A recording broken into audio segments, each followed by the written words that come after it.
जय हिंद प्यारे बच्चों।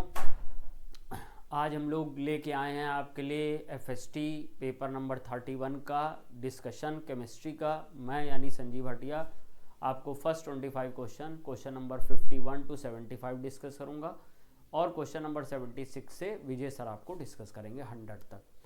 जैसा कि आप देख रहे हैं हमारे सिंह सर का ये मिशन है, पढ़ने का अधिकार सबको, डॉक्टर बनने का अधिकार भी सबको। इसी मिशन के तहत हम लोग बहुत सी क्लासेस करते हैं, यूट्यूब सेशन लेके आते हैं, जिससे आप लोग को निश्चित ही बेनिफिट मिलेगा आगे आने वाले एग्जामिनेशन में। तो चलिए बच्चों हम लोग स्टार्ट करते हैं क्वेश्चन नंबर 51 से। और क्वेश्चन नंबर 51 कह रहा है कि in the equation H2S + 2HNO3 2 water 2NO2 + sulphur equivalent weight of nitric acid निकालना है। तो इक्विवेलेंट वेट निकालने के लिए आप सब जानते हैं कि पहला काम हमें करना पड़ेगा, इसमें हमें निकालना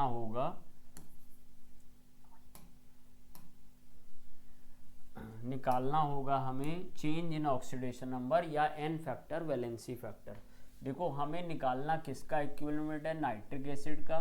तो यहाँ नाइट्रिक एसिड की ऑक्सीडेशन नंबर +5 है, यहाँ पे नाइट्रोजन डाइऑक्साइड में ऑक्सीडेशन नंबर +4 है।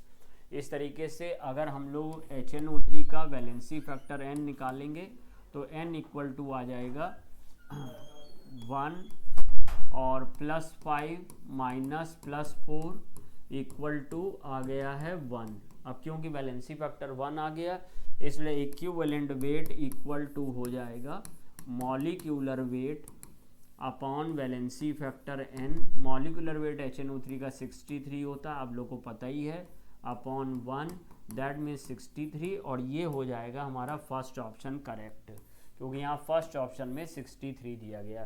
तो इस तरह से क्वेश्चन नंबर 51 का आपने देख लिया, हमारा फर्स्ट ऑप्शन सही हो गया। क्वेश्चन नंबर 52 देखते हैं।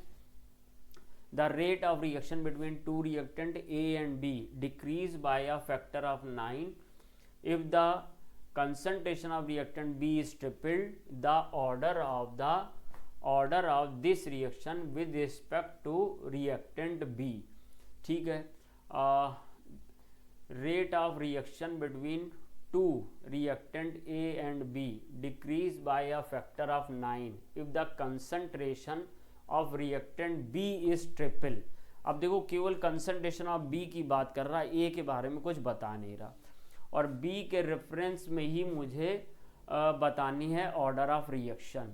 अब जब भी देखो इस बात को समझ लो कि अगर आपने कंसंट्रेशन बढ़ाई और रेट ऑफ रिएक्शन बढ़ जाए तो जो ऑर्डर ऑफ रिएक्शन होती है वो पॉजिटिव नंबर में आती है, और अगर आपने कंसंट्रेशन बढ़ाई और रेट ऑफ रिएक्शन घट गई तो order of reaction negative number में आती है।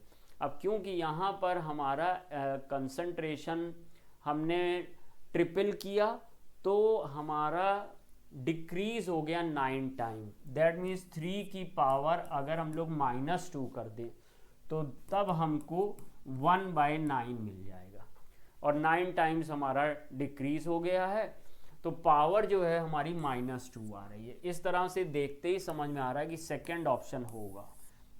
लेकिन अगर कोई बच्चा कहता है कि सर ये बात हम नहीं समझ पाए हैं, तो आप इसको सिस्टमैटिक कर लीजिए। ये तो हमने डायरेक्ट आपको ट्रिक बताई थी, सिस्टमैटिक आप इस तरीके से कर लेते हैं कि मान लीजिए हमारा फॉर्मूला आ रहा है रेट इक्वल टू K और B की पावर X, ये हमें X निकालना है, यही ऑर्डर ऑफ रिएक्शन है। अब हम लोग ने इसको इस तरीके से अरेंज कर लेंगे, दो एक्सपेरिमेंट कर लेंगे, रेट 1 और रेट 2। K से K कैंसिल हो जाएगा, B1 B2 और पावर X रहेगी। अब रेट 1 समझिए, हमसे कह रहा rate of reaction between decrease by a factor of 9। तो इसका सेंस ये है कि अगर रेट 1 था पहले तो अब ये हो गया है 1/9, अब 9 ऊपर चला जाएगा और K से K कैंसिल हो गया, और जो इनिशियल कंसंट्रेशन थी वो अगर हम लोग ने ली थी मान लीजिए Y, और B2 हम लोग ने क्या कर दिया है, if the concentration of B triple, तो यहाँ पे हमने कर दिया है 3Y, और अब हमें X निकालना है, तो Y से Y कैंसिल हो गया। अब आप सोचिए मुझे 9 = 1/3 की पावर X लेनी है। अब X अगर तुम -2 करोगे तो फिर तुमको यहाँ पर हम लोग इस तरीके से कर सकते हैं, 9 = 1/3 की पावर -2। तो जब -2 आ जाएगा तो हम लोग इसको 1/3 की पावर -2 यानी कि 3 की पावर 2 यानी कि 9। तो ये पावर -2 आ रही है, x इक्वल टू -2 आ रहा, इसलिए सेकेंड ऑप्शन है। ऐसे सॉल्व भी कर सकते हो। Question number 53, which one of the following undergo nucleophilic substitution reaction exclusively by SN1 mechanism. SN1 mechanism आप जानते हो इंटरमीडिएट कार्बोकैटायन बनता है, और जितना कार्बोकैटायन ज़्यादा स्टेबल होगा उतना ही SN1 मैकेनिज्म होगी। तो rate of SN1 mechanism proportional होती है स्टेबिलिटी ऑफ कार्बोकैटायन के। अब स्टेबिलिटी ऑफ कार्बोकैटायन अब मुझे यहाँ पे कंपेयर करनी है, जितने भी ऑप्शन मुझे दिए गए उनमें स्टेबिलिटी ऑफ कार्बोकैटायन कंपेयर करनी है। तो ये बेंजिल मेथिल क्लोराइड, ये मुझे कुछ ठीक लग रहा, बेंजिल मेथिल क्लोराइड, ये बेंजिल है और इसमें साथ में मेथिल ग्रुप भी लगा हुआ है और क्लोराइड ग्रुप भी लगा हुआ है। तो अभी यहाँ पर ये मेरे लिए बन जाएगा CHCl CH3, ये बेंजिल मेथिल क्लोराइड, इसको हम लोग ऐसे कर सकते हैं। तो इसमें अभी ये Cl जाएगा हमारा, ये कार्बोकैटायन आएगा, तो ये रेजोनेंस स्टेबलाइज भी है और प्लस I या हाइपर कॉन्जुगेटिव H की वजह से भी स्टेबलाइज हो रहा। तो सबसे ज़्यादा तो मुझे यही लग रहा। अब एथिल क्लोराइड में C2H5Cl, तो इससे जब Cl हटेगा तो ये C2H5 एथिल कार्बोकैटायन बनेगा। क्लोरोबेंजीन में वैसे ही आप जानते हो कि न्यूक्लियोफिलिक सब्स्टिट्यूशन रिएक्शन बहुत डिफिकल्ट होती है, क्योंकि यहाँ पे आपका पार्शियल डबल बॉन्ड कैरेक्टर आ जाता है। तो इसमें तो हमें न्यूक्लियोफिलिक सब्स्टिट्यूशन रिएक्शन देखनी ही नहीं है। और बचा आइसोप्रोपाइल क्लोराइड। अब आइसोप्रोपाइल क्लोराइड ये है बच्चा मेरे, ये आइसोप्रोपाइल क्लोराइड है। तो इसमें 6 अल्फा हाइड्रोजन है बट रेजोनेंस का सपोर्ट नहीं है। तो सबसे जो ज़्यादा बेटर ऑप्शन मुझे मिल रहा है 53 का, वो फर्स्ट मिल रहा, बेंजिल मेथिल क्लोराइड। नेक्स्ट बात आएगा, हाँ नेमिंग में थोड़ा सा आपको कन्फ्यूजन हो सकता है, इसको बेंजिल क्लोराइड से फिर मेथिल कहाँ जोड़ें उसमें कन्फ्यूजन हो सकता है, लेकिन यही मोस्ट प्रोबेबल स्ट्रक्चर इसका बनेगा। अब क्वेश्चन नंबर 54, यहाँ पर एसिडिक मीडियम लिया है और ये एक अल्कोहल है, यानी कि ये एसिडिक डिहाइड्रेशन है। यहाँ पे डिहाइड्रेशन होगा, डबल बॉन्ड आएगा, एलिमिनेशन रिएक्शन होगी। तो इसका एलिमिनेशन रिएक्शन जब हम लोग करेंगे तो देखिए एक पॉसिबिलिटी, अब देखो अगर सेटजेफ रूल लगाओगे तो सेटजेफ रूल के अकॉर्डिंग यहाँ वाला H इसके साथ OH के साथ निकल जाएगा। जब आप ये वाटर निकाल ही रहा है तो मुझे जो पहला प्रोडक्ट इसमें मिलेगा वो ये मिल जाएगा CH3 C double bond C CH3 H, यानी ये सिस ब्यूटूइन मुझे मिल जाएगा, सिस ब्यूटूइन मिल जाएगा, एक प्रोडक्ट ये मिल जाएगा। लेकिन अब इसमें पॉसिबिलिटी ये भी है, जैसा कि आपने पढ़ा कि जब सेटजेफ लग रहा हो और पॉसिबिलिटी हो ज्योमेट्रिकल आइसोमर्स की, तो मोर स्टेबल ट्रांस प्रोडक्ट होता है। तो इसमें ट्रांस की बल्कि ज़्यादा पॉसिबिलिटी है, ये सबसे ज़्यादा मेजर होगा, ये मेजर होगा, ये माइनर होगा। और अगर हम लोग हॉफमैन प्रोडक्ट बनाए तो जो सबसे माइनर होगा वो ये हो जाएगा CH3CH, और यहाँ पे आ गया है ये C। अभी यहाँ पर CH3, यहाँ पर आप ऐसे दिखा दीजिए C और इसमें डबल बॉन्ड CH2 ऐसे दिखा दीजिए।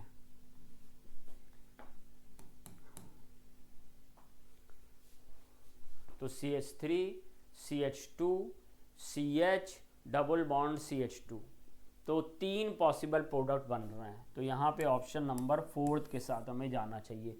एक हमारा सिस प्रोडक्ट बनेगा, एक हमारा ट्रांस प्रोडक्ट बनेगा और एक हमारा बनेगा हॉफमैन प्रोडक्ट, यानी सेटजेफ की जगह हॉफमैन प्रोडक्ट बन जाएगा। क्वेश्चन नंबर 55 की तरफ चलते हैं। एक रिएक्शन आ रही है, इस रिएक्शन में मुझे पहचानना क्या है, Z पहचानना है। तो देखो ये ऑक्सीडेशन से इसके मिल रहा है, तो ऑब्वियस बात है कि, और ये CH3KOH से आ रहा, मुझे लगता है ये बेंजल्डिहाइड होना चाहिए। तो ये बेंजल्डिहाइड, अगर हम लोग ने OH को यहाँ पर CHO के साथ हम लोग लेके गए हैं और ऑक्सीडेशन किया है, तो ऑक्सीडेशन में फिनॉलिक OH का ऑक्सीडेशन डिफ़िकल्ट होता है, CHO आसानी से ऑक्सीडाइज हो जाएगा, इसलिए ये बन जाएगा, यहाँ से ये हमारा बन गया है सैलिसिलिक एसिड, ये हमारा सैलिसल्डिहाइड है, तो सैलिसल्डिहाइड थर्ड ऑप्शन सही होना चाहिए, और ये हमारा फिनॉल से आया होगा। तो ओवरऑल जो रिएक्शन हुई है वो ये C6H5OH ये फिनॉल था, इसकी NaOH से रिएक्शन कराई, ये C6H5ONa बन गया है, और इसकी हम लोग ने CHCl3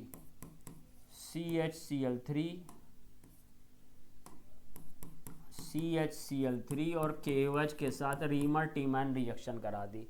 तो जब रीमर टीमैन रिएक्शन कराई है हमने, तो सर हमारा ये बन गया सैलिसल्डिहाइड, और सैलिसल्डिहाइड से हमको मिल गया सैलिसिलिक एसिड, लेकिन जो सैलिसल्डिहाइड है वो मेरा Z है, और ये जो हमारा सोडियम फिनॉक्साइड है ये हमारा Y है, और ये फिनॉल X है हमारा, ऐसे रिएक्शन होगी। तो मेरा 55 का थर्ड ऑप्शन सही माना जाएगा। नेक्स्ट क्वेश्चन की तरफ चलते हैं। क्वेश्चन नंबर आ रहा है हमारे सामने 56।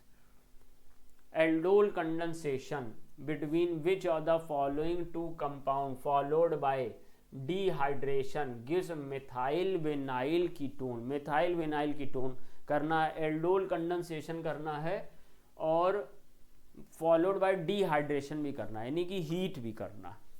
तो चलिए पहला ऑप्शन ले लेते हैं। तो इसका ट्रिक आप सबको पता है, मान लो हमने ये एक एल्डिहाइड ले लिया और यहाँ पर एसीटोन को इस तरीके से लिख देंगे, इस तरीके से एसीटोन को लिख दिया। अब हमने इस तरीके से एसीटोन को लिखा, और लिखने के बाद हम लोग ने इसका रिएक्शन होने दिया। तो रिएक्शन जब होंगे, रिएक्शन जब कराएंगे, तो यहाँ से हम लोग वाटर निकाल देंगे। यहाँ पर NaOH ले लीजिए डाइल्यूट नंबर 1 पे, और नंबर 2 पे हीट कर दीजिए। तो यहाँ पे अब मुझे ये कंपाउंड मिल जाएगा, HCH double bond CH C double bond O CH3। तो ये कौन सा ग्रुप है? ये हमारा मेथाइल ग्रुप है, और ये हमारा कौन सा ग्रुप है? ये वेनाइल ग्रुप है। तो वेनाइल मेथाइल कीटोन या मेथाइल वेनाइल कीटोन, पहले अल्फाबेटिक वाइज देखेंगे, तो मेथाइल वेनाइल कीटोन यही मुझे चाहिए था, तो फर्स्ट ऑप्शन ही सही हो गया। बाकी भी आप बना सकते हैं इसी तरीके से, लेकिन सब में अलग अलग प्रोडक्ट आएगा। इसका नाम मेथाइल वेनाइल कीटोन है। नेक्स्ट क्वेश्चन की तरफ चलते हैं। तो यहाँ पे फर्स्ट ऑप्शन मैंने सही कर लिया है। 56 का फर्स्ट होने के बाद 57 पे आ गए। यहाँ मुझे C2H5NH2 C6H5NHCH3 C2H5 whole twice NH और C6H5NH2। तो अभी आप सबको मुझे क्या कंपेयर करना है? Basic strength. तो बेसिक स्ट्रेंथ कंपेयर करने में आपको मालूम है एलिफेटिक अमीन की बेसिक स्ट्रेंथ एरोमेटिक अमीन से ज़्यादा होती है, बिकॉज एरोमेटिक अमीन में delocalisation of lone pair of electron हो जाता है, अवेलेबिलिटी कम हो जाती है। इसलिए अभी ये है हमारा एरोमेटिक अमीन यानी एनलीन, ये वीकर होगा, ये भी एनलीन, ये वीकर होगा। अब ये एलिफेटिक अमीन 2 हैं, और एलिफेटिक अमीन में आपने पढ़ा है कि सेकेंडरी अमीन में प्लस आई इफेक्ट ज़्यादा होने की वजह से इलेक्ट्रॉन डेंसिटी नाइट्रोजन एटम पे ज़्यादा बढ़ जाती है, इसलिए बेसिक स्ट्रेंथ उसकी ज़्यादा होती है। तो इस तरह से इन सारी बातों को मद्देनज़र रखते हुए मुझे ये लग रहा है कि C2 बनाया भी डिक्रीजिंग ऑर्डर है, तो C2H5 होल ट्वाइस NH का बेसिक स्ट्रेंथ सबसे ज़्यादा होगा, क्योंकि इसमें इलेक्ट्रॉन डेंसिटी नाइट्रोजन एटम पे बढ़ रही है due two plus I effect of 2 ethyl group. इससे कम हो जाएगा C2H5NH2, C2H5NH2, ये देखिए प्लस आई ग्रुप लग रहा है, इस पे पार्शियल माइनस बढ़ रहा है। और अब आया नंबर एरोमेटिक का, तो एरोमेटिक का नंबर आ गया। तो जब एरोमेटिक का नंबर आ गया तो इसमें तो देखो CH3 का प्लस आई है, डीलोकलाइजेशन ऑफ इलेक्ट्रॉन भी हो रहा है, तो यही आ जाएगा C6H5NHCH3, और इससे कम लास्ट में C6H5NH2। अब मैच कर लेते हैं कौन है। तो पहले में देखो इसमें भी यही था सेकेंडरी एमीन, इसमें भी सेकेंडरी एमीन था, थर्ड फोर्थ तो हो नहीं सकता था। अब यहाँ पर देखिए C2H5NH2 आ गया, इसमें हमारा एरोमेटिक आ गया, तो दिख रहा है फर्स्ट ऑप्शन है। ये दो ही स्टेप में आपको पता चल जाएगा कि फर्स्ट ऑप्शन दिख रहा है।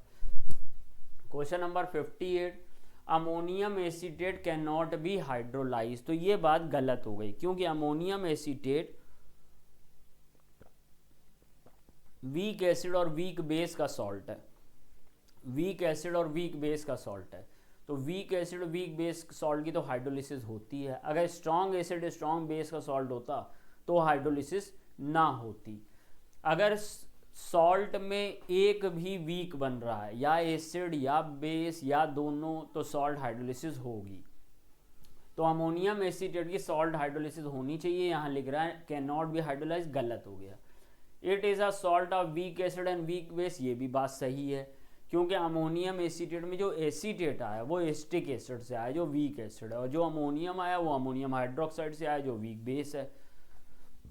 इस तरह से अगर मुझे फैसला लें तो इसको सही इसको रॉन्ग मानूंगा। तो स्टेटमेंट फर्स्ट इज इनकरेक्ट और statement second is correct. Option number third के साथ हम लोग जाएंगे। Option number third question number 58, question number 59 में देखेंगे क्या फिर से बेसिक स्ट्रेंथ कंपेयर करने का आ गया काम। तो अभी देखो इसको हमें देखना है कैसे। सबसे पहला काम कि देखिए यहाँ पर N पे जो इलेक्ट्रॉन है वो लोकलाइज है, इजिली अवेलेबल है। इसमें भी भैया लोकलाइज है, रेजोनेंस में पार्टिसिपेट नहीं कर रहा। ध्यान रखना ये डबल बॉन्ड आपस में रेजोनेंस में पार्टिसिपेट कर रहे हैं ये, लेकिन लोन पेयर नहीं कर रहा, क्योंकि जिस एटम का लोन पेयर है रिंग में, उसके अगर बगल वाले एटम पे डबल बॉन्ड है, जिस एटम पे लोन पेयर है उसके बगल वाले एटम पे अगर डबल बॉन्ड है या पाई बॉन्ड है तो रेजोनेंस में पॉसिबिलिटी है। अगर जिस एटम पे लोन पेयर है उसी पे पाई बॉन्ड है तो रेजोनेंस नहीं है इन लोन पेयर ऑफ इलेक्ट्रॉन का। तो इसमें भी लोकलाइज है। अच्छा इसमें भी लोकलाइज है, बस ये O माइनस आई इफेक्ट से इसके बेसिक स्ट्रेंथ को घटा रहा और इस पे पार्शियल प्लस बढ़ा रहा, तो थोड़ा बहुत एसिडिक स्ट्रेंथ में कमी आ रही है। लेकिन ये हमारा जो पायरॉल है इसमें ये loan pair of electron resonance में और अवेलेबिलिटी कम हो गई, डीलोकलाइजेशन। तो अब इसकी तो सबसे कम हो जाएगी बेसिक स्ट्रेंथ, बेसिक स्ट्रेंथ इसकी सबसे हो गई कम, बेसिक स्ट्रेंथ सबसे कम। तो पहले देख लो डी में सबसे कम, अरे तीन ऑप्शन में।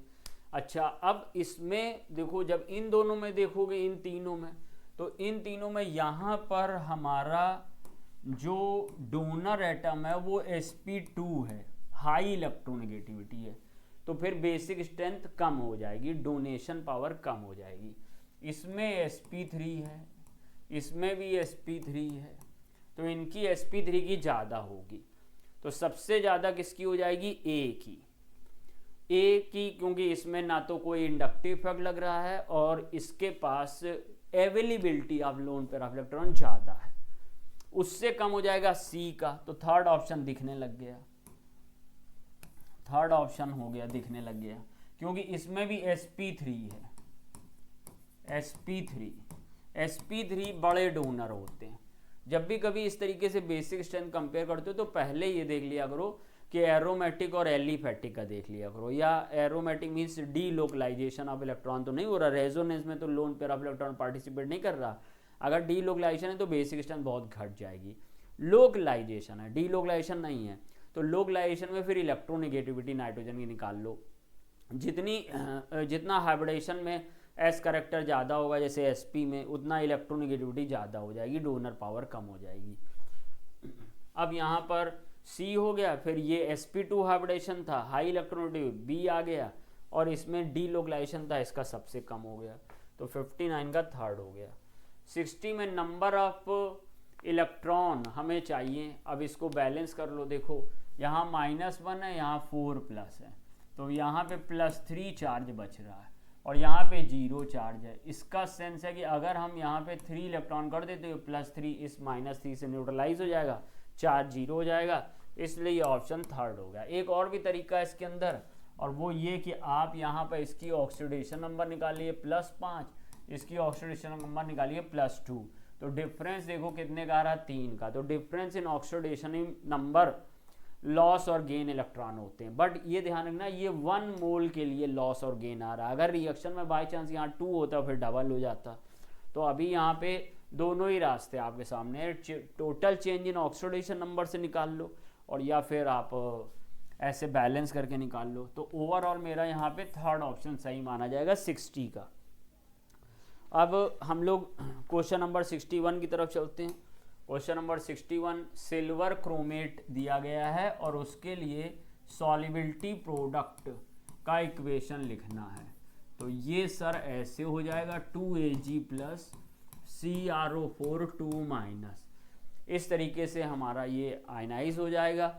अब इसके लिए सॉल्युबिलिटी प्रोडक्ट लिखना है, तो हम लोग कह देंगे Ag+ का एक्टिव मास की पावर 2, ये जो स्टाइकियोमेट्रिक नंबर है पावर में जाएगा, और CrO4 2- की पावर 1। अब हम लोग मैच करते हैं हमारे किस ऑप्शन में ये मैच कर रहा। तो Ag+ की पावर 2 यहाँ लेकिन ये 2Ag कर दिया, ये गड़बड़ कर दिया क्योंकि हमें ये 2 का यहाँ अंदर नहीं इस्तेमाल करना। हाँ, अब कुछ बच्चे कहेंगे कि सर अगर ये सॉल्युबिलिटी दी होती तो ये 2s होता, तब हम ये 2s लिख देते, बट Ag+ का ट्वाइस नहीं लिखेंगे अंदर, सॉल्युबिलिटी का ट्वाइस लिख सकते थे। सो ये मेरा सेकंड ऑप्शन यहाँ पे सही हो गया, पावर 2 और Cr। इसमें पावर दिखाई नहीं, इसमें फिर से 2Ag आ गया और CrO4 के ऊपर भी पावर 2 दिखा दी गई। नेक्स्ट क्वेश्चन है question number 62, 1 litre of water contain 10⁻⁷ mole H+ ion. ये तो आपको याद भी होगा, लेकिन फिर भी मैं आपको सॉल्व करके दिखा दे रहा हूँ। ये देखिए H2O है, ये H+ और OH- में ब्रेक कर रहा है। अगर हमने इसका आयनाइजेशन किया, शुरू में 1 मोल लिया, ये 0 था, 1 में से अल्फ़ा चला गया, ये अल्फ़ा हो गया। अगर C मोल लिए होते, C मोल पर लीटर कंसंट्रेशन ली होती, तो ये C अल्फ़ा हो जाता। अब तुमसे कह रहा है कि C अल्फ़ा 10⁻⁷ के बराबर है, क्योंकि H+ बराबर C अल्फ़ा हो गया और H+ 10⁻⁷ कह रहा, तो अल्फ़ा = 10⁻⁷/C, और वाटर की C मीन्स वाटर की मोलरिटी 55.5 आपको याद है, या 1000/18, तो 10⁻⁷/1000/18, ये मेरे पास आ गया 1.8 × 10⁻, ये 3 ऊपर जाएगा, 10 - 10 हो जाएगा, 10⁻⁹। लेकिन यहाँ पे मुझे अल्फ़ा परसेंटेज में पूछा गया, तो अल्फ़ा परसेंटेज मीन्स 100 से मल्टीप्लाई कर दो, तो 1.8 10⁻⁹ × 100, 1.8 × 10⁻⁷, तो 1.8 10⁻⁷ फर्स्ट ऑप्शन मैच कर रहा। तो 62 क्वेश्चन नंबर का फर्स्ट ऑप्शन हमारा मैच करेगा। Question number 63, the standard EMF of galvanic cell n = 2 दिया है, इक्विलिब्रियम कांस्टेंट निकालना है। फॉर्मूला मेरे को मालूम है, log K = n E0 0.0591, n की जगह पे 2 दिया गया है और E0 मुझे 0.59 दिया गया है, 0.59 और नीचे 0.0591, 0.059 ही लिख लेता हूँ, 1 अभी छोड़ देता हूँ क्योंकि फिर मुझे इजीली कैलकुलेट करने का मौका मिल रहा है। अब मैं क्या कर रहा हूँ कि यहाँ पे 0 बढ़ा देता हूँ, तो डेसिमल चला जाएगा, और डेसिमल चला जाएगा तो ये 59 से इसको कैंसिल कर देंगे, तो ये 10 ओवरऑल 20 आ जाएगा। तो K equal to anti log या लॉग इनवर्स 20.00 ऐसे कर लूँगा। अब एंटी लॉग लूँगा इसका तो ये चला जाता है 10 की पावर में, और ये जो डेसिमल के बाद वैल्यू होती है ये log 1 से लेके log 9.9 तक की कोई वैल्यू हो सकती है। अब 0 तो log 1 की होती है, तो ये 1 × 10⁻20 आएगा। 1 × 10⁻20 थर्ड ऑप्शन है, तो मेरा 63 का थर्ड ऑप्शन करेक्ट हो जाएगा। क्वेश्चन नंबर 64 की तरफ चलते हैं।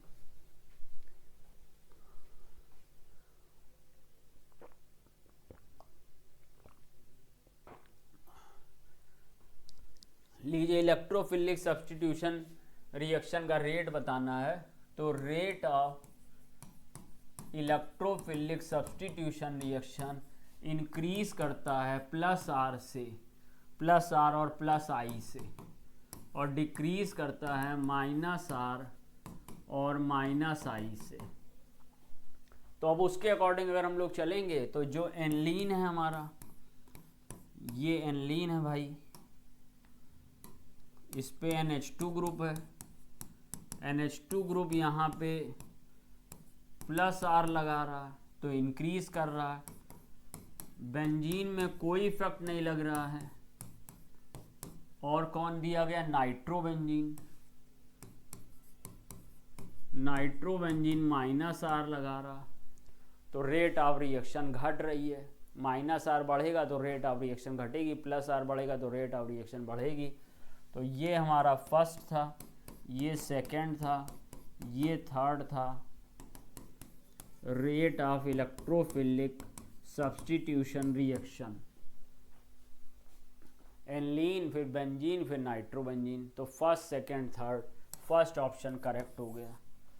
तो 64 का फर्स्ट ऑप्शन करेक्ट हो गया। क्वेश्चन नंबर 65 की तरफ चलते हैं। क्वेश्चन नंबर 65 कह रहा है कौन सा फ्री रेडिकल सबसे ज़्यादा स्टेबल है। तो अब इसमें इस फ्री रेडिकल की बात करोगे अगर, तो C6H5 CHH CH2, तो इसके पास 2α-H की स्टेबिलिटी है, ये 2α-H की स्टेबिलिटी है। ठीक है, अगर हम इसकी बात करते हैं C6H5 CH और CH3, तो इसके पास 3α-H है और साथ में यहाँ पर डीलोकलाइजेशन है। तो 3α-H है वो भी स्टेबिलिटी को इन्हेंस कर रहा है, और डीलोकलाइजेशन ऑफ चार्ज या फ्री रेडिकल की वजह से भी इन्हेंस हो रहा है। तो डबल पावर लग रही है, मुझे तो लग रहा है यही आंसर होना चाहिए सेकंड। इसके पास भी 3α-H की स्टेबिलिटी है और इसके पास 6α-H की स्टेबिलिटी है। इस तरह से सबसे ज़्यादा जो स्टेबल हमको मिला है वो मिल गया है सेकंड। हमारा सेकंड ऑप्शन यहाँ पे सही हो जाएगा। 66 क्वेश्चन देखिए, अमंग द फॉलोइंग, फिर से बेस आ गया, इस बार लग रहा है बेसिक स्ट्रेंथ, बहुत मेहरबान है हमारा एग्जामिनर। तो इसमें देखो क्या करना है, ये एरोमेटिक एमीन है, ये एरोमेटिक एमीन है, ये एरोमेटिक एमीन है, यानी एनलीन डेरिवेटिव है। तो एनलीन डेरिवेटिव तो लेस बेसिक होंगे, और स्ट्रॉन्गेस्ट बेस कौन होगा, आपका एलिफेटिक एमीन, ये बेंजिल एमीन है। तो यही सबसे ज़्यादा होगा क्योंकि इनमें डीलोकलाइजेशन ऑफ इलेक्ट्रॉन होगा, डीलोकलाइजेशन ऑफ इलेक्ट्रॉन होगा। उसके बाद फिर नाइट्रो ग्रुप आ गए, वो लोग और डिक्रीज करेंगे, लेकिन इसमें ऐसा नहीं है, इसलिए हमारा फोर्थ ऑप्शन हो जाएगा। सबसे ज़्यादा बेसिक बनाएगा यहाँ पे फोर्थ ऑप्शन। मोस्ट बेसिक में 66 का मोस्ट बेसिक हो जाएगा बेंजिल एमीन। अब इसमें पूछ रहा है कि एक्सेस ऑफ सिल्वर नाइट्रेट मिलाएंगे तो किससे ज़्यादा AgCl, यानी कितना AgCl ज़्यादा मिलेगा। तो देखो इसमें 3 क्लोराइड है, और आपको तो मालूम है सिल्वर नाइट्रेट क्लोराइड टेस्ट के लिए यूज़ में आता। तो अगर यहाँ AgNO3 मिलाओगे तो 3 AgCl मिलेंगे। यहाँ पर जो बाहर Cl है वही रिएक्शन करेंगे, कोवैलेंट बॉन्ड से जो Cl या कोऑर्डिनेट जुड़े वो रिएक्शन नहीं करेंगे। तो ये 2AgCl मिलेगा, क्योंकि यहाँ पर 3 Cl बाहर थे तो 3 AgCl मिल रहा था, 2 Cl बाहर थे 2 AgCl मिल रहा था, 1 Cl बाहर है तो 1 AgCl मिलेगा। और इसमें एक भी Cl बाहर नहीं है, बाहर मीन्स आयनाइजेशन स्पेयर के बाहर, या जो आयनिक क्लोराइड है। मेरी बात का अर्थ समझ लेना ध्यान से, जो कोऑर्डिनेशन स्पेयर के अंदर हैं वो सारे Cl कोऑर्डिनेट बॉन्ड से या कोवैलेंट बॉन्ड से जुड़े हुए हैं। जो कोऑर्डिनेशन स्पेयर यानी बड़े वाले ब्रैकेट के बाहर हैं वो आयनिक क्लोराइड हैं, और सिल्वर नाइट्रेट आयनिक क्लोराइड से रिएक्शन करता है, कोवैलेंट Cl से नहीं। तो इसलिए बच्चा यहाँ पर मेरा फर्स्ट ऑप्शन सही होगा 67 का, जिसमें सबसे ज़्यादा AgCl मिलेंगे। आपने आराम से कर लिया होगा। नेक्स्ट क्वेश्चन हम लोग चलते हैं, question number 68। Vanadium, chromium, manganese और आयरन, इसमें पूछ रहा है कि किसकी फर्स्ट आयनेशन एंथैल्पी ज़्यादा होगी। तो वेनेडियम, स्कैंडियम, टाइटेनियम, वेनेडियम, तो इसका एटॉमिक नंबर 23 है, इसका 24 है, इसका 25 है, इसका 26 है। अब फर्स्ट आयनाइजेशन एंथैल्पी कंपेयर करना है तो सबसे पहले इनका कॉन्फ़िगरेशन लिखो।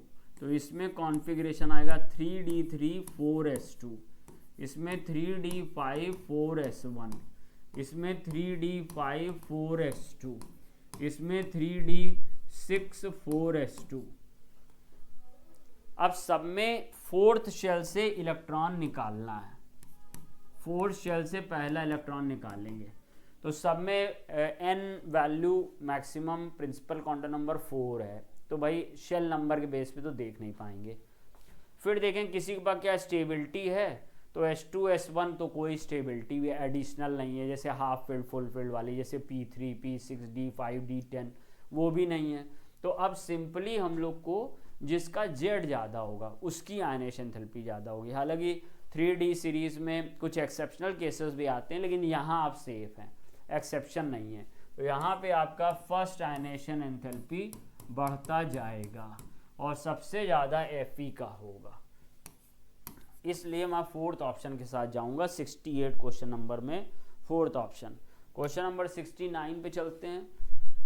In which of the following coordination compound central metal atom does not obey the EAN rule? EAN rule क्या है? EAN rule के लिए हम लोग पहले EAN समझ लें क्या होता है। EAN का फुल फॉर्म होता है इफेक्टिव एटॉमिक नंबर, और इफेक्टिव एटॉमिक नंबर को निकालने के लिए हम लोग जिसका कॉम्प्लेक्स कंपाउंड का इफेक्टिव एटॉमिक नंबर निकालना है उसका सेंट्रल मेटल एटम यानी डी ब्लॉक की जो मेटल है उसका Z लिखेंगे एटॉमिक नंबर, और फिर इसमें से उसका ऑक्सीडेशन नंबर सब्सट्रैक्ट कर देंगे, और ऑक्सीडेशन नंबर सब्सट्रैक्ट करने के बाद 2 इंटू कोऑर्डिनेशन नंबर के बराबर की मात्रा बराबर की नंबर को यहाँ ऐड कर देंगे। अब बेटा इसमें होगा क्या कि अगर मान लो जो मेरा EAN आ रहा है वो नोबल गैस के एटॉमिक नंबर के बराबर आ जाता है, यानी कि 36 आ जाता है, 54 आ जाता है, 86 आ जाता है, तो स्टेबिलिटी आ गई, तो कहेंगे कि ये EAN रूल को मान रहा था, स्टेबिलिटी के रूल को मान रहा था। और अगर 36, 54, 86 नहीं आया, कोई और नंबर आ गया, तो हम कहेंगे कि ये हमारा EAN रूल को नहीं मान रहा है। तो चलिए हम लोग को सारे ऑप्शन चेक करने पड़ेंगे। K3FeCN6 के लिए आए हम लोग सबसे पहले, तो K3FeCN6 में Fe का एटॉमिक नंबर 26 होता है, माइनस Fe की यहाँ पे ऑक्सीडेशन नंबर निकाल लेना, +3 होगी, तो +3 प्लस 2 इंटू कोऑर्डिनेशन नंबर, देखो नीचे ये नंबर लिखा है 6, तो ये मेरा बन गया है 23 और 12 35। तो ये हमारा EAN रूल को नहीं मान रहा है क्योंकि ये नोबल गैस नहीं आया। तो ये भी आंसर हो सकता था, लेकिन फोर्थ में बोथ फर्स्ट एंड थर्ड दिया, तो अब फर्स्ट तो पक्का हो गया, तो थर्ड वाला चेक कर लें, बीच वाला चेक करने की जरूरत नहीं है, बीच वाला फुलफिल्ड आएगा। तो थर्ड वाला चेक कर लेते हैं। कॉपर का एटॉमिक नंबर 29 है, माइनस कॉपर की यहाँ पे ऑक्सीडेशन नंबर +2 है, +2 इंटू कोऑर्डिनेशन नंबर 4 है, तो अभी ये भी आ गया 27 और 8 35, तो ये भी EN रूल को नहीं मान रहा, इसलिए मेरा आंसर 4th हो जाएगा।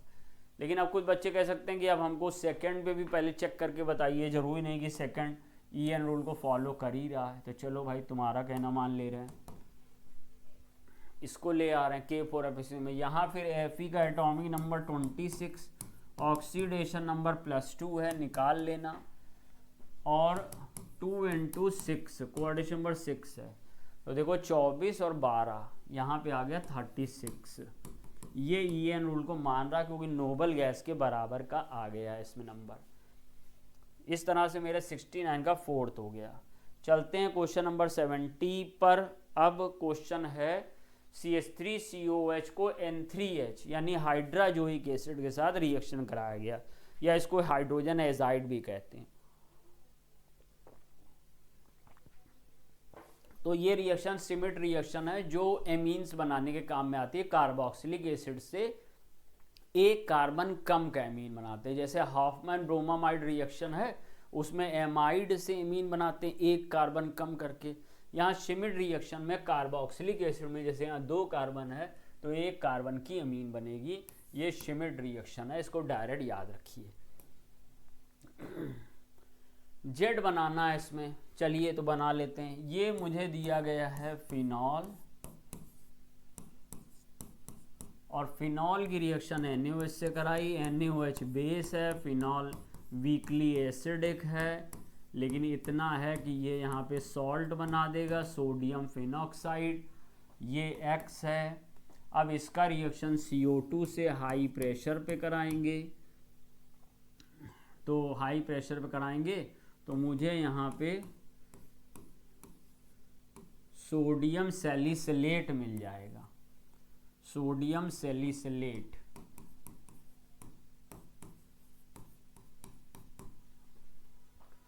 और जब मुझे सोडियम सैलिसिलेट मिल जाएगा तो मैं इसकी हाइड्रोलिसिस कर दूंगा।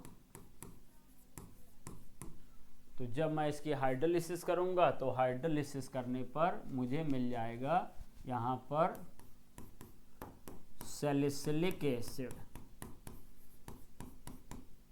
तब मुझे सैलिसिलिक एसिड मिल जाएगा। तो अब आपको ढूंढना क्या है, आपको नेम ढूंढना है।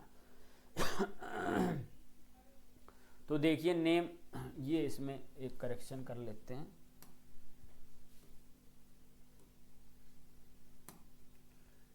ये OH बन जाएगा COONA।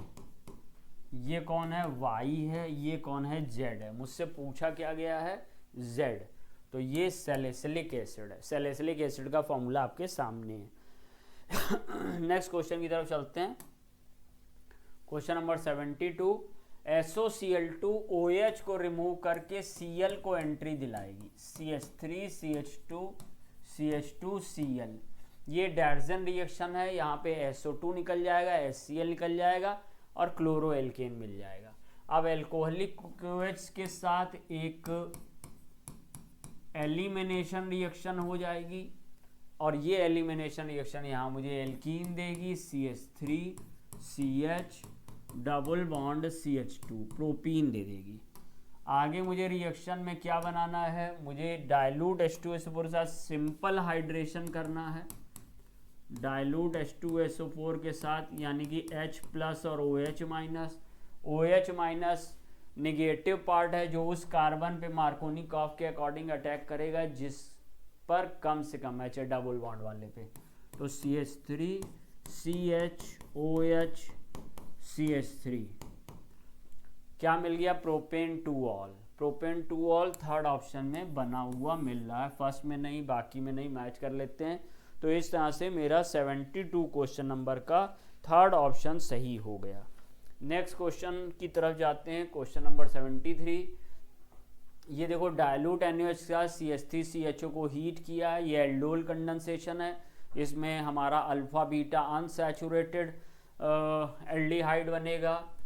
तो इसको रिएक्शन को ऐसे करना है, CH3 CH double bond O plus H2C C double bond OH। ये 2 मोल ऐसे CH3CH के लेंगे। और लेने के बाद इनसे निकल जाएगा वाटर,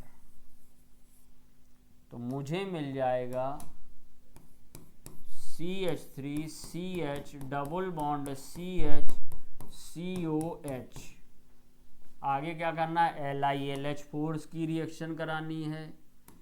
LiLH4 आपको मालूम है कि एल्डिहाइड को बदल देगा एल्कोहल में, रिड्यूस कर देगा एल्कोहल में, बट डबल बॉन्ड को रिड्यूस नहीं करता। तो CH3 CH double bond CH और CH2OH ये बन जाएगा। XYZ है, AB है, तो ये सर मेरा A था, ये मेरा B है। अब देख लो क्या पूछा, क्योंकि कभी कभी क्या होता है हम लोग B ही ढूंढने लगते हैं और A पूछ लेता है। तो देख लें क्या पूछा, B पूछा, चलो बच गए। तो B में यहाँ पे डबल बॉन्ड है, यहाँ पर 4 कार्बन है, OH है, यहाँ 1 2 3 4 5 CHO नहीं होगा, 1 2 3 4 है, लेकिन ये हमारा एल्कोहल है, यहाँ पे कार्बोक्सिलिक एसिड आने का सेंस नहीं है, इसलिए फर्स्ट ऑप्शन मोस्ट करेक्ट होगा और हम लोग ने फर्स्ट ही बनाया है। तो हमारा 73 का फर्स्ट ऑप्शन करेक्ट हो गया। नेक्स्ट क्वेश्चन की तरफ चलते हैं। Question number 74, what is the time required for a first order reaction to be 99% completed. ठीक है, तो 2.303 फर्स्ट ऑर्डर में T 99% हमें निकालना है। लॉग इनिशियल 100 था और अब हमारा 99% रिएक्शन चल चुका है, यानी 1 बचा है, या 100 - 99 लिख लो, जैसा ठीक समझते हो। आगे पढ़ते हैं। Compare to the time taken for the reaction to be 90%। अरे ये तो ट्रिक से भी लगा सकते थे, चलो कोई बात नहीं, लिख दिया तो पूरा कर दे रहे हैं।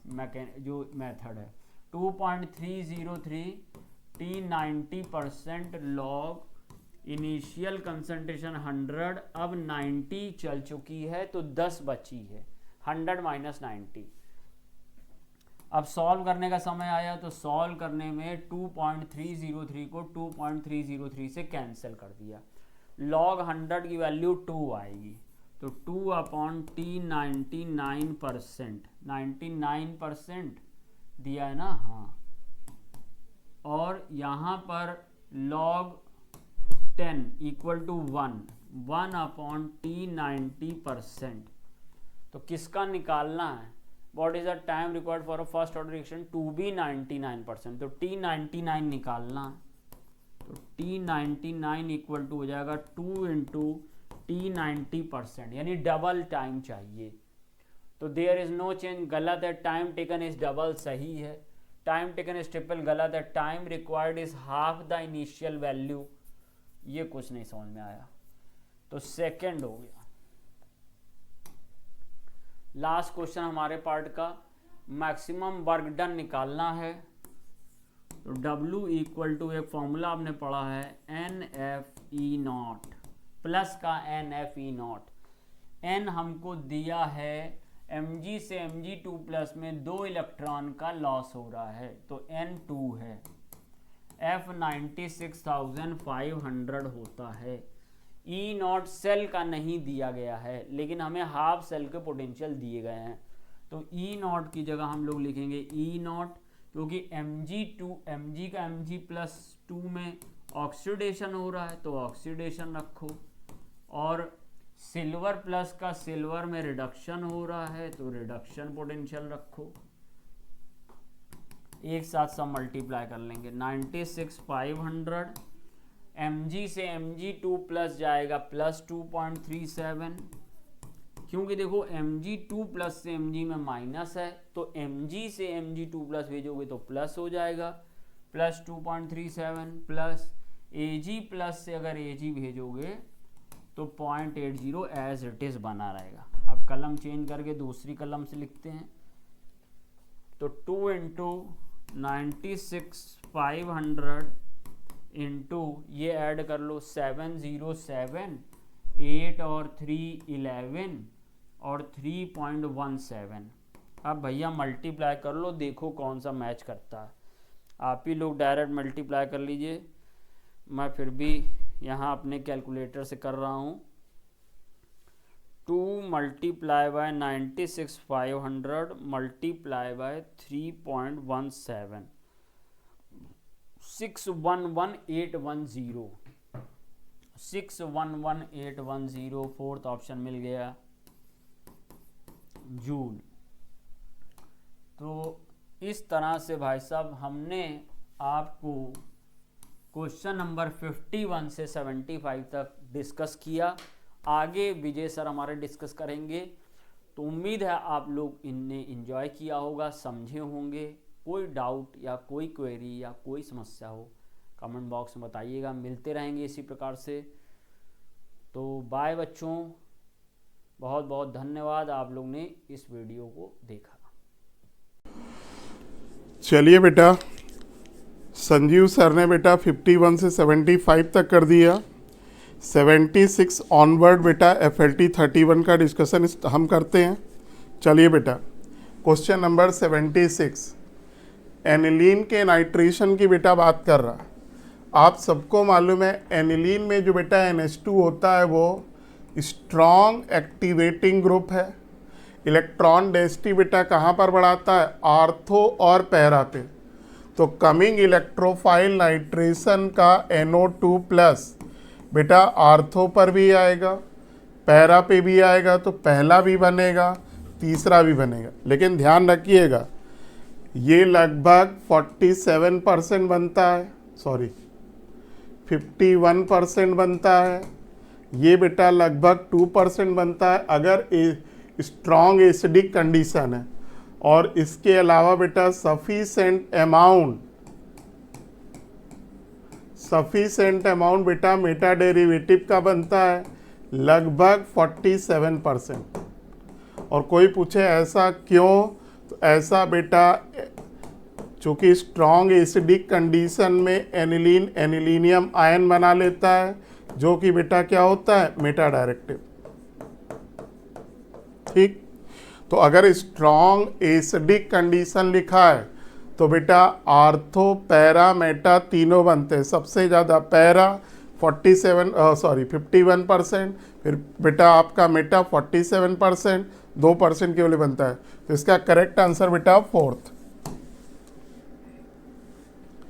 फिर देखिए बेटा स्टेटमेंट का क्वेश्चन है PCl3 ट्रायगोनल प्लेनर, बिल्कुल सही, क्योंकि हाइब्रिडाइजेशन बेटा sp2 कोई लोन पेयर नहीं है। PCl5 इस ट्रायगोनल बाय पिरामिडल बेटा, ये भी सही है, क्योंकि sp3d इस पे बेटा 5 इलेक्ट्रॉन पूरे यूज हुए, कोई लोन पेयर नहीं है। ठीक, देखो यहाँ पर ऑलरेडी हाइब्रिडाइजेशन के बारे में लिखा ही हुआ है। तो आपका बेटा ए भी सही है, आर भी सही है, एक्सप्लेनेशन भी है। आंसर बेटा क्या हो गया? 4। फिर आइए, what weight of glycerol, simple बेटा फार्मूला है। कौन सी colligative property? Depression in freezing point, delta T I into K F into M. तो बेटा आप सबको मालूम होना चाहिए कार के रेडिएटर में हम लोग बेटा ग्लिसरॉल या ग्लाइकॉल मिलाते हैं, किस लिए? सो दैट कि फ्रीजिंग पॉइंट बेटा रिड्यूस हो। तो डेल्टा टी एफ बेटा कितना? 10, के एफ वाटर का 1.86, डब्ल्यू ए बेटा निकालना है इंटू 1000। मॉलिकुलर वेट ग्लिसरॉल का बेटा 92 होता है। सॉल्वेंट बेटा कितना है? 600। सॉल्व करके देख लीजिए बेटा कितना आएगा। देखो 2 0 2 0 बेटा कैंसिल हो गई। तो डब्ल्यू ए यहाँ से कितना आया? 92 इंटू 600 अपॉन 1.86।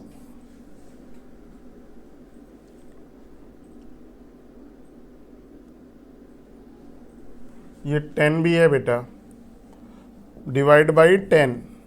तो देखो ये 0 कैंसिल हो गई। तो फिर देखो अगर इसको हम 18 मान ले तो 18 पंचे 90, 5। तो ये आपका 60 है।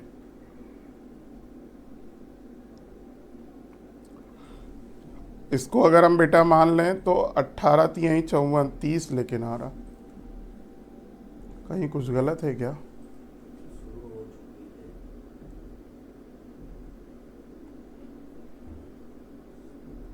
वन 1.86 ये हो गया 92। एक मिनट बेटा, ये थोड़ा सा कैलकुलेशन गलत हो गई। WA 10 into 92 into 6 upon 1.86 into 10, तो 10 बेटा कैंसिल हो गया। तो देखो ये लगभग 18 तिहाई 54 3 9 3 27 297 आ जाएगा बेटा। अगला अब देखिए बेटा, इस वाले को यहां देखिए, आयरन है, इसका ग्राउंड स्टेट कॉन्फ़िगरेशन बेटा 3D8 4s2, sorry 3D6 4s2, ठीक है। पेयरिंग के बाद बेटा क्या बचेगा? 3D8 अगर आप भरेंगे बेटा तो आपकी एक ऑर्बिटल खाली हो जाएगी, ठीक। आपको बेटा कितनी खाली ऑर्बिटल चाहिए? 5 CO लगाना है, तो 5 ऑर्बिटल खाली चाहिए। तो एक बेटा हो गया D, एक बेटा हो गया S, एक हो गया P और 3 बेटा P। तो हाइब्रिडाइजेशन क्या होगा? DsP3। तो करेक्ट आंसर बेटा क्या होगा? सेकेंड। फिर which among the following have most reducing property? देखो ये 6 ग्रुप के बेटा हाइड्राइड है, चाहे 5th ग्रुप का हाइड्राइड हो, 6 ग्रुप का हाइड्राइड हो, 7th ग्रुप का हाइड्राइड, टॉप टू बॉटम जाने पर रिड्यूसिंग पावर बेटा बढ़ती है। जैसे 7th ग्रुप में सबसे अच्छा बेटा कौन है? HI। तो बेटा 6 ग्रुप में सबसे अच्छा कौन होगा? H2T, जो सबसे नीचे है। क्यों बेटा? क्योंकि जैसे जैसे आप नीचे जाते हो बॉन्ड लेंथ बढ़ती है, बॉन्ड तोड़ना आसान, रिड्यूसिंग पावर सबसे ज्यादा।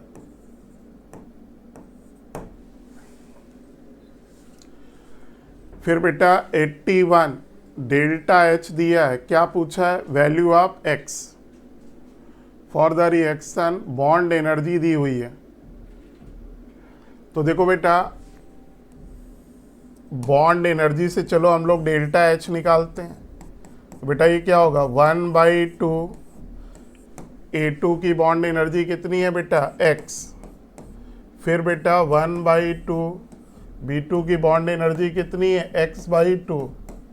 फिर बेटा ये हो गया रिएक्टेंट, प्रोडक्ट में AB की बॉन्ड एनर्जी बेटा कितनी है? X। LCM लो, ये 4 हो गया, ये 2x, ये बेटा x, ये बेटा -x, कितना आया? -x/4। क्वेश्चन में बेटा कितना दिया? -100, माइनस माइनस कैंसिल, x बराबर बेटा 400, 81 का 4।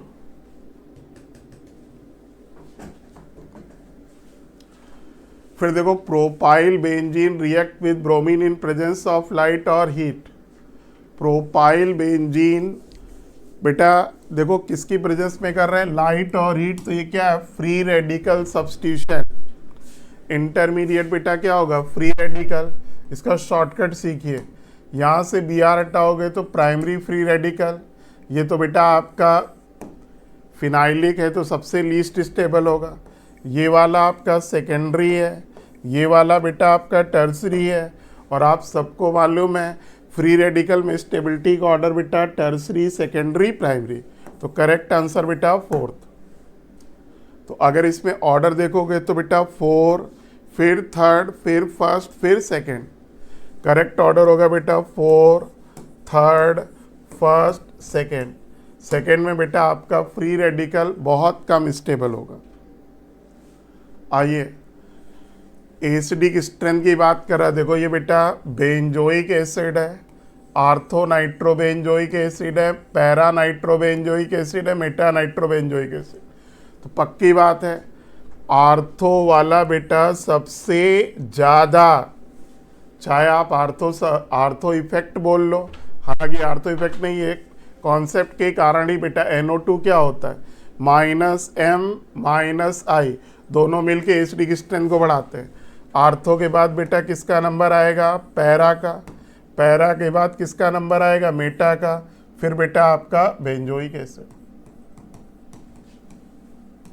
तो जरा देखो इन्होंने क्या नंबर दिया है, आर्थो को बेटा 2 नंबर है, फिर 3 नंबर है, फिर 4 नंबर है, फिर 1 नंबर, 2 3 4 1, आंसर बेटा क्या हो गया, 3rd। फिर देखो second ionisation potential of alkali metal is maximum in period. Alkali metal अब स्मॉलेस्ट एटॉमिक साइज, देखो बेटा second ionisation potential of alkali metal बिल्कुल सही है। एल्कली मेटल का कॉन्फ़िगरेशन बेटा क्या होता है, NS1। तो जब बेटा ये पहला इलेक्ट्रॉन देता है तो बहुत आसानी से देता है, लेकिन जब दूसरा इलेक्ट्रॉन देता है तो बेटा इसकी सेल जो क्या है, एक सेल कम हो जाती है, साइज बेटा बहुत तेज़ी से घट जाता है। इसलिए बेटा फर्स्ट ग्रुप की सेकेंड आयनाइजेशन पोटेंशियल सेकेंड की थर्ड, थर्ड की फोर्थ बहुत ज़्यादा होती है। तो पहला स्टेटमेंट सही है। Alkali metal smallest atomic size गलत, बेटा लेफ्ट टू राइट जाने पर साइज क्या होता है, डिक्रीज करता है। तो एल्कली मेटल तो सबसे बड़ा होगा ना, तो बेटा ये स्टेटमेंट गलत है। तो वो statement 1 is correct, statement 2 is incorrect. आइए बेटा 85, which of the following iso electronic ion the one which has the highest ionisation potential. Highest ionisation potential किसका होगा, जिसका जेड इफेक्टिव सबसे ज़्यादा होगा। देखो यहाँ पर फ्लोराइड है, जेड बेटा कितना 9, ई बेटा कितना 10, इसका बेटा जेड कितना 12, ई बेटा कितना 10, इसका बेटा जेड कितना 11, ई बेटा कितना 10, इसका जेड बेटा कितना 16 और ई बेटा कितना 16, 1 17 हो जाएगा। तो अनडाउटली सबसे ज़्यादा जेड इफेक्टिव किसका होगा, जेड इफेक्टिव बेटा क्या होता है, इन्वर्सली क्या होता है, जेड अपॉन ई। ठीक, सॉरी, तो जिसका बेटा इधर देखो Mg++ का जेड इफेक्टिव सबसे ज़्यादा होगा, दैट्स वाई इसकी बेटा highest ionisation energy, answer second. और वैसे भी आपने पढ़ा होगा लेफ्ट टू राइट जाने पर जेड इफेक्टिव बढ़ता है। अगला देखिए, देखो यही क्वेश्चन फिर से देखो, अभी हमने बोला ना Mg++ का जेड इफेक्टिव सबसे ज़्यादा होता है। तो देखो बेटा increasing order of Z effective है भाई, यहाँ देखो कितना है जेड, सब में इलेक्ट्रॉन बेटा 10 है, आइसो इलेक्ट्रॉनिक है। इसका जेड अपॉन इसका बेटा ई कितना है, जेड कितना है 12, 11, 9, ये बेटा 8। ठीक है भाई, तो अगर आप देखो तो जेड अपॉन ई सबसे ज़्यादा किसका है, Mg++ का। तो बेटा इसका जेड इफेक्टिव सबसे ज़्यादा, पहला स्टेटमेंट सही है। इनकरेक्ट पूछ रहा, इंक्रीजिंग ऑर्डर ऑफ आयनाइजेशन सही है, जिसका जेड इफेक्टिव ज़्यादा होगा आयनाइजेशन एनर्जी ज़्यादा। इंक्रीजिंग ऑर्डर ऑफ साइज गलत, साइज बेटा इन्वर्सली होता है जेड अपॉन ई के आइसो इलेक्ट्रॉनिक में। तो इसका करेक्ट आंसर बेटा कौन सा है, third. 86, 87, which of the following option is incorrect, on moving left to right in a period electronegativity increases, सही है, हेलोजन की सबसे ज़्यादा। On moving left to right in a period ionisation enthalpy increases, सही है, जेड इफेक्टिव बढ़ता है। On moving left to right in electronegativity decreases, गलत बेटा, पहला तीसरा एक ही चीज़ को बोल रहा, तो एक इंक्रीज तो दूसरा इंक्रीज तो हो नहीं सकता, तो ये बेटा गलत है, इलेक्ट्रोनिगेटिविटी डिक्रीज करती है, ये स्टेटमेंट गलत है। लेफ्ट टू राइट जाने पर इलेक्ट्रोनिगेटिविटी आयनाइजेशन इंथैल्पी दोनों बेटा इंक्रीज करती है।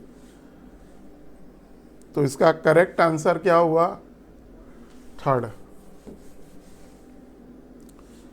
आइए बेटा 88, मिलाना है, कौन सा इनकरेक्ट है, BF3 sp2 hybridisation trigonal planar बिल्कुल सही है, sp3d हाइब्रिडाइजेशन ट्रायगोनल बाइपिरामिडल सही है।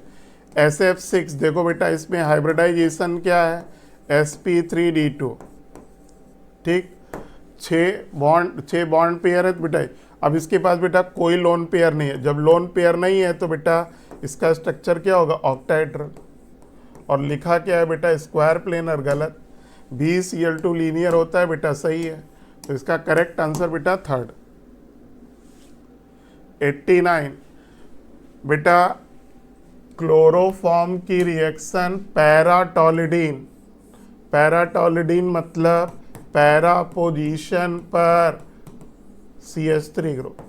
तो देखो बेटा ये एरोमेटिक प्राइमरी एमीन है, एरोमेटिक प्राइमरी एमीन क्लोरोफॉर्म और एल्कोहलिक KOH के साथ बेटा कौन सी रिएक्शन देती है, कार्बेल एमीन रिएक्शन। प्रोसेट क्या बनता है, आइसोसाइनाइड। तो आइसोसाइनाइड वाला बेटा कौन सा है, फोर्थ। फिर देखिए किस रिएक्शन की बात कर रहा, देखते ही आपने पहचान लिया होगा, HVZ रिएक्शन। अल्फा हाइड्रोजन हटके उसकी जगह बेटा क्या आ जाता है, हेलोजन। आंसर बेटा फर्स्ट।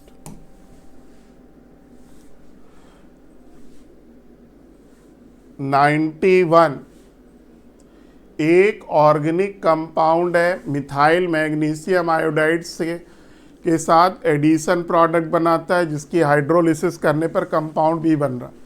बी बेटा विक्टर मेयर टेस्ट में कौन सा कलर देता है, ब्लू। तो बेटा एक याद करो, RBW विक्टर मेयर के साथ जो रेड देता है वो प्राइमरी, बी देता है ब्लू देता है सेकेंडरी, वाइट यानी नो रैंक कलर टर्सरी। तो आपका बेटा सेकेंडरी एल्कोहल है, बी बेटा आपका क्या है, सेकेंडरी एल्कोहल है। और सेकेंडरी एल्कोहल मिल किससे रहा, ग्रिग्नॉट रिएजेंट से। तो याद रखो फॉर्मेल्डिहाइड बेटा ग्रिग्नॉट के साथ प्राइमरी एल्कोहल देते हैं। अदर एल्डिहाइड क्या देते हैं बेटा, सेकेंडरी एल्कोहल। जबकि कीटोन क्या बनाता है, टर्सरी एल्कोहल। तो पक्की बात है बी आपका सेकेंडरी एल्कोहल है और ए आपका क्या होगा, ए आपका क्या होगा, एल्डिहाइड अदर देन फॉर्मेल्डिहाइड। तो देखो बेटा एसिटल्डिहाइड के साथ सेकेंडरी एल्कोहल बनेगा, गलत। एसिटल्डिहाइड के साथ सेकेंडरी एल्कोहल बनेगा, यहाँ प्राइमरी बना, गलत। एसिटल्डिहाइड के साथ आइसोप्रोपाइल बेटा सेकेंडरी है, बेटा ये सही है। एसीटोन के साथ बेटा टर्सरी ब्यूटाइल एल्कोहल बनेगा। फिर देखिए कीटोन, कीटोन की रिएक्शन ग्रिग्नॉट से करा रहे हैं। तो बेटा याद रखो carbonyl compound plus Grignard reagent followed by hydrolysis क्या बनेगा बेटा, एल्कोहल। ठीक है ना। तो आपको करना क्या है बेटा, जो कार्बोनिल ग्रुप का C डबल बॉन्ड O है उसके O से एक H जोड़ दो, OH हो गया और एल्कोहल बन गया बेटा। और दूसरा ये देखो दो, जैसे ये आपका है, याद रखो carbonyl compound plus Grignard reagent equal to alcohol. अब 3 R डिसाइड करने हैं। तो देखो 2 R तो बेटा रिंग से आ जा रहा है, ये एज इट इज।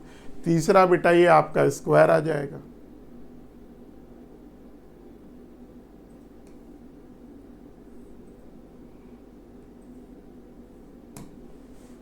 देख लो बेटा कौन सा आंसर है। आंसर हो गया बेटा सेकंड।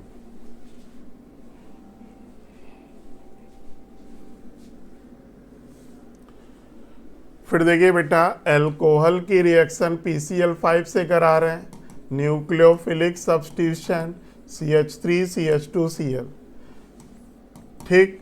फिर बेटा KCN से करा रहे हैं, once again nucleophilic substitution CH3CH2CN बन गया।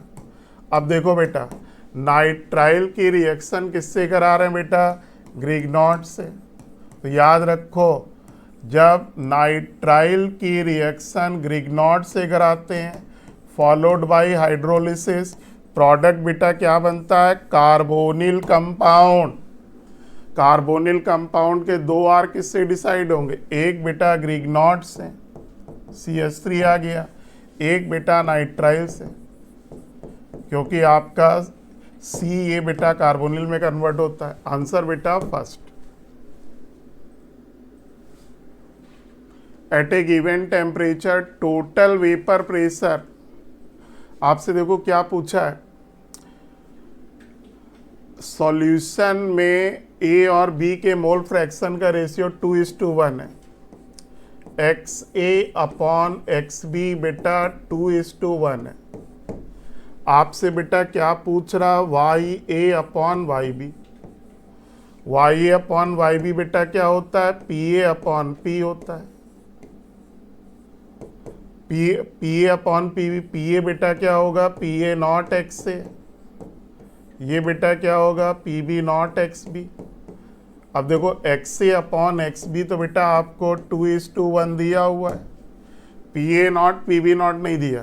तो याद रखो फॉर PA0 यानी A का प्योर स्टेट में वेपर प्रेशर, A प्योर कब होगा बेटा, जब XB क्या होगा 0। इक्वेशन में रखो P टोटल वेपर प्रेशर कितना दिया, 120 माइनस 75 XB। तो जब आप XB बराबर जी रखोगे तो P किसके बराबर हो जाएगा, PA0 के, और ये बेटा कितना आएगा 120।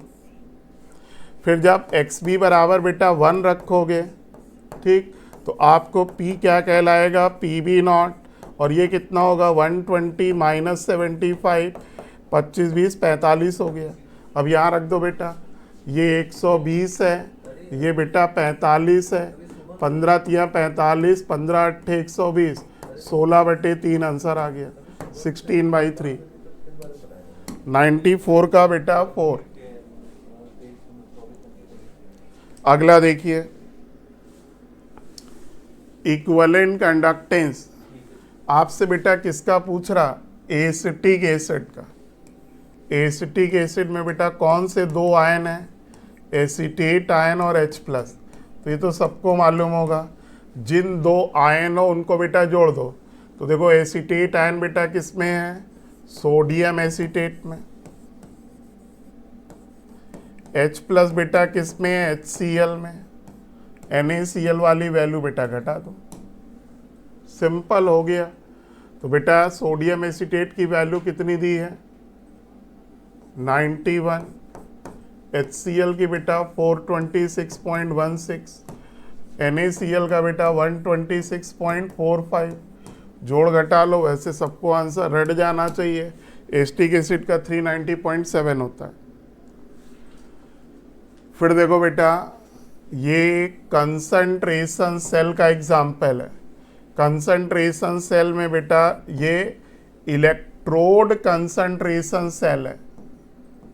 इलेक्ट्रोड कंसंट्रेशन सेल यानी इलेक्ट्रोड पे कंसंट्रेशन डिफरेंट है। इसका फॉर्मूला बेटा निकालोगे तो 0.059 अपॉन n log P1/P2 होता है।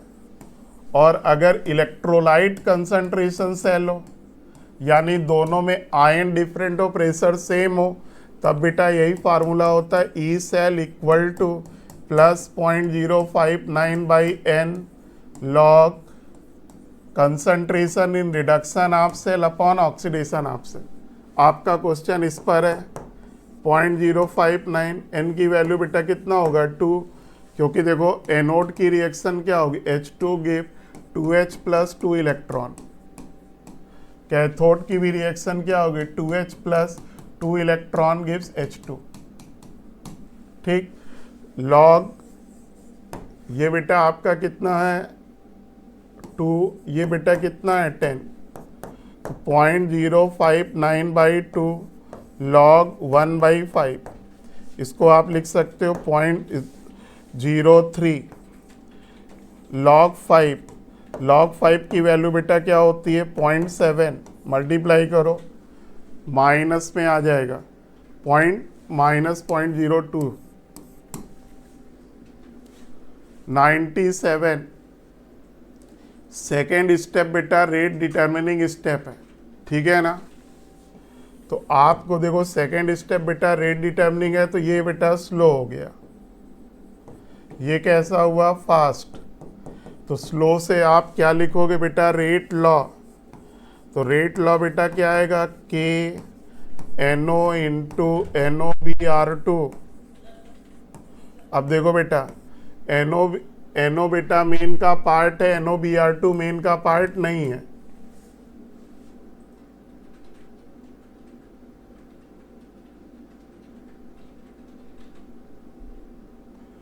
आपकी बेटा मेन रिएक्शन ये है, देखो पहले मेन रिएक्शन लिखो, 2NO plus Br2 gives 2NOBr। ये बेटा आपकी मेन रिएक्शन, ठीक। देखो कह रहा ना NOBr2 से रिएक्ट करके NOBr बना। अब देखो बेटा ये मेन का पार्ट नहीं है, ये इंटरमीडिएट है, इसको हटाना पड़ेगा। हटाने के लिए बेटा किसकी हेल्प लेते हैं, फास्ट की। फास्ट का केसी बोलो, NOBr2 अपॉन बोलो बेटा क्या होगा, NO इंटू Br2। तो यहाँ से NOBr2 बेटा क्या है, के NO पहले से है, KC NO का NO इंटू Br2। दो कांस्टेंट का प्रोडक्ट बेटा नया कांस्टेंट, ये बेटा आया NO का स्क्वायर इंटू Br2। तो ये आपका बेटा एक्चुअल रेट लॉ है, क्योंकि अब इसमें कोई इंटरमीडिएट नहीं है। तो बोलो बेटा Br2 के रिस्पेक्ट में ऑर्डर पूछ रहा है, Br2 के रिस्पेक्ट में ऑर्डर 1। 98 देखो 50% आयनाइजेशन है यहाँ बेटा मैक्सिमम लिख गया है, यहाँ मिनिमम है, मिनिमम फ्रीजिंग पॉइंट। ठीक है भाई। तो देखो यहाँ पर वांट ऑफ फैक्टर बेटा क्या होगा,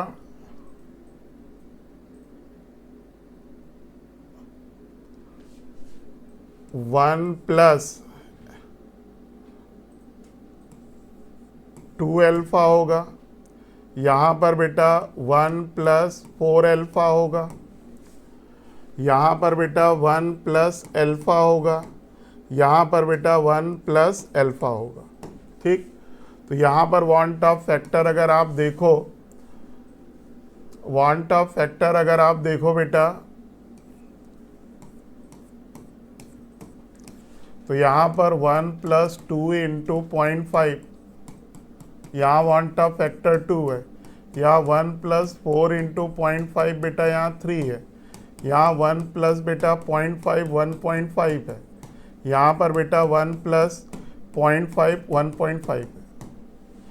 हम लोग बेटा कंपेयर किससे करते, I इंटू सी से। अब चारों का I इंटू सी निकालो, I इंटू सी निकालोगे तो पहले का बेटा क्या होगा 2 इंटू 1, दूसरे का क्या होगा 3 इंटू 1.5, तीसरे का क्या होगा 2 इंटू 1.5 और लास्ट का क्या होगा 1 इंटू 1.5।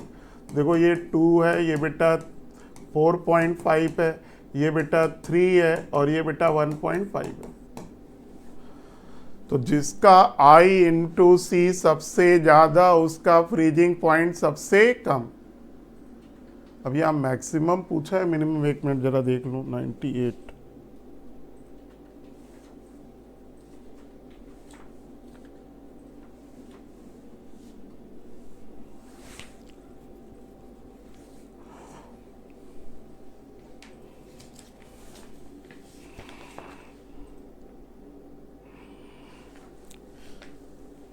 ये बेटा मिनिमम है, तो जिसका I इंटू सी बेटा सबसे ज़्यादा होगा, जिसका I इंटू सी नहीं मिनिमम लिया मैक्सिमम। एक मिनट, आंसर क्या दिया, फोर्थ दिया, यहाँ मिनिमम नहीं है बेटा, ये बेटा मैक्सिमम है, MA होना चाहिए। ठीक। तो जिसका बेटा I इंटू सी सबसे ज़्यादा यानी सेकेंड का बेटा फ्रीजिंग पॉइंट मिनिमम होगा। मैक्सिमम बेटा किसका होगा, जिसका I इंटू सी सबसे कम, तो 98 का बेटा 4। तो इसमें देखो चूंकि यहाँ पर 50% दिया है तो सबसे पहले सबका बेटा क्या निकालोगे, want of factor. Want of factor निकाला, फिर आई इंटू सी निकाला। जिसका आई इंटू सी सबसे ज़्यादा उसका बेटा फ्रीजिंग पॉइंट सबसे कम, जिसका आई इंटू सी सबसे कम फ्रीजिंग पॉइंट सबसे ज़्यादा। फिर देखो a salt give effervescence with dilute H2SO4। Effervescence मतलब सनसनाहट के साथ गैस निकल रही। The gas release give turbidity with lime water. Lime water के साथ टर्बिडिटी बेटा कौन देता है, कार्बन डाइऑक्साइड। ठीक, लाइम वाटर मतलब कैल्शियम है, कैल्शियम बाइकार्बोनेट के कारण, जिसको अगर देर तक करोगे तो डिसअपियर हो जाता है। तो आंसर बेटा आपका क्या है, कार्बोनेट है। ठीक है ना। वैसे लाइम वाटर के साथ मिल्की SO2 भी देता है, लेकिन यहाँ SO2 वाला ऑप्शन नहीं है। 100 एक्टिनाइड आर आफ्टर, तो बेटा 90 से 103 तक एक्टिनाइड है। पहला स्टेटमेंट बेटा सही है। 7th पीरियड बिल्कुल सही है। 6th पीरियड में लेंथेनाइड होता है, 7th में एक्टिनाइड होता है। दोनों का ग्रुप 3rd भी होता है। 5th subshell is the main for receiving the last electron, बिल्कुल से 4f में एंटर करता है। लेंथेनाइड 5 में एंटर करता है। एक्टिनाइड करेक्ट आंसर बेटा 4। तो ये बेटा आपके FLT 31 का केमिस्ट्री के पेपर का डिस्कशन हमने और संजीव सर ने मिलके कर दिया। पेपर आसान है, तो जो भी आपका छोटा मोटा कन्फ्यूजन होगा हम लोग के डिस्कशन से बेटा क्लियर हो जाएगा। ओके बेटा, थैंक यू।